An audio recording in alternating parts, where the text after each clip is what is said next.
السلام علیکم ورحمۃ اللہ وبرکاتہ۔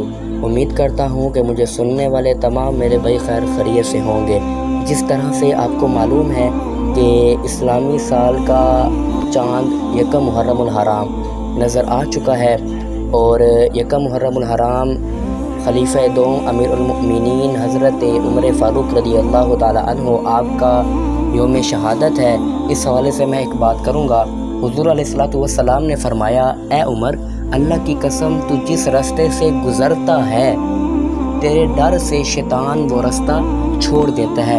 یعنی عمر تو وہ ہے کہ جب عمر راستے سے گزرتے ہیں تو شیطان بھی اپنا راستہ تبدیل کر دیتا ہے۔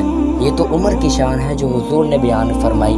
اور ایک اور بات سماعت فرما لیں، نوٹ کر لیں کہ کچھ لوگ یہ کہتے ہیں کہ مولا کائنات یہ ابوبکر صدیق اور عمر فاروق سے افضل ہیں۔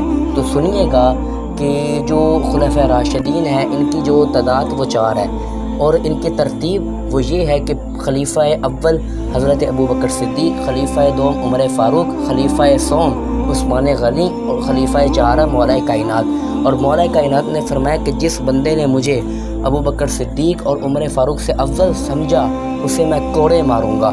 تو اللہ رب العزت کی بارگاہ میں دعا ہے کہ اللہ تعالی ہمیں اس پر عمل کرنے کی توفیق عطا فرمائے، اور ہمیں یکم محرم الحرام کو حضرت عمر فاروق رضی اللہ تعالی عنہ آپ کی شان میں میلاد کرنے کی توفیق عطا فرمائے۔ السلام علیکم ورحمۃ اللہ وبرکاتہ۔